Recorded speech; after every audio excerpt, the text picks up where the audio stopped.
to yourself can feel embarrassing, and some people even stigmatize this behavior as a sign of mental instability. But decades of psychology research show that talking to yourself is completely normal. In fact, most, if not all of us, engage in some form of self-talk every single day. So, why do we talk to ourselves? And does what we say matter? Self-talk refers to the narration inside your head, sometimes called inner speech. It differs from mental imagery or recalling facts and figures. Specifically, psychologists define self-talk as verbalized thoughts directed toward yourself or some facet of your life.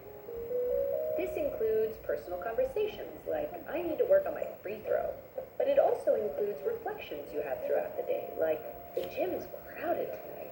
I'll come back tomorrow. And while most Ketahuan berbicara pada diri sendiri biasanya akan terasa memalukan. Bahkan beberapa orang memberi stigma pada perilaku ini sebagai tanda ketidakstabilan mental. Namun, penelitian psikologi selama puluhan tahun menyatakan bahwa hal ini adalah normal. Bicara pada diri sendiri itu adalah hal yang normal. Faktanya, tidak semua orang dari kita dan melakukan bentuk bicara pada diri sendiri itu, self-talk itu setiap harinya. Jadi, mengapa sebagian dari kita melakukan bicara pada diri sendiri? Dan apakah hal yang kita bicarakan itu penting? Jadi, self-talk atau bicara pada diri sendiri itu mengacu pada narasi yang ada dalam kepala kita yang terkadang disebut ucapan batin atau ucapan dalam hati. Jadi, ini berbeda dengan imajinasi mental. Juga saat kita berusaha mengingat sebuah fakta atau berusaha mengingat suatu bentuk seperti bentuk benda, bentuk sebagainya.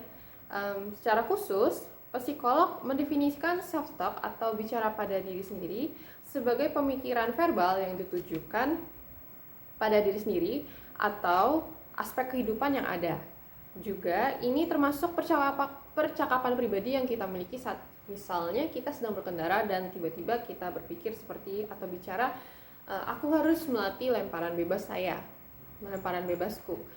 Namun ini juga mencakup refleksi yang kita lakukan sepanjang hari seperti saat kita pergi ke gym dan melihat situasi gym yang ramai, lalu kita mulai berpikir atau berkata pada diri kita sendiri, gym ramai malam ini, aku akan kembali lagi besok. Self-talk in adults tends to be silent. Speaking to yourself out loud also falls into this category. In fact, psychologists believe our first experiences with self-talk are mostly vocal, as children often speak to themselves out loud as they play. In the 1930s, Russian psychologist Lev Vygotsky hypothesized that this kind of speech was actually key to development. By repeating conversations they've had with adults, children practice managing their behaviors and emotions on their own. Then, as they grow older, this outward self-talk tends to become internalized, morphing into a private inner dialogue. We know this internal self-talk is important and can help you plan, work through difficult situations, and even motivate you throughout the day. But studying self-talk can be difficult. It relies on study subjects clearly tracking a behavior that's spontaneous and often done without conscious control. For this reason, scientists are still working to answer basic questions like, why do some people self-talk more than others? What areas of the brain are activated during self-talk? And how does this activation differ from normal conversation? One thing we know for certain.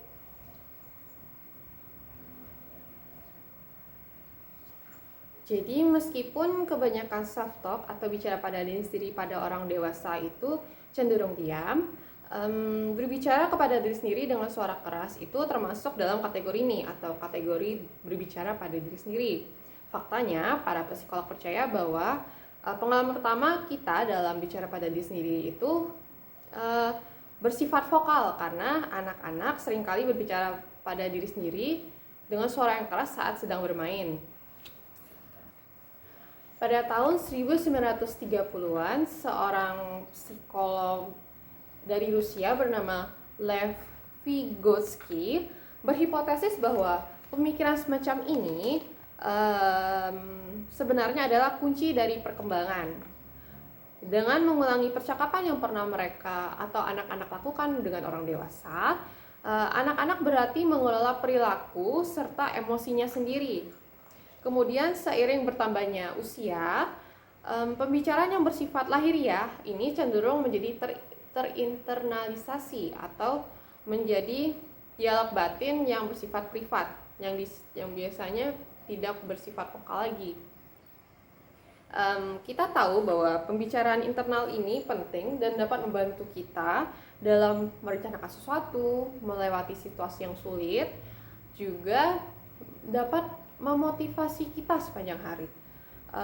Namun mempelajari self-talk atau bicara pada diri sendiri ini sebenarnya sulit, karena hal ini bergantung pada subjek penelitian yang seringkali melakukan perilaku spontan atau melakukan bicara pada diri sendiri self-talk itu tanpa sadar. Oleh karena itu, para ilmuwan masih berupaya menjawab pertanyaan-pertanyaan basis atau pertanyaan dasar seperti mengapa sebagian orang lebih banyak berbicara pada diri sendiri dibandingkan dengan orang lain, lalu area otak mana yang diaktifkan atau bekerja saat melakukan self-talk selama bicara pada diri sendiri, lalu dan apa perbedaan aktivasi otak saat kita berbicara pada diri sendiri dengan percakapan biasa atau normal, pembicaraan normal.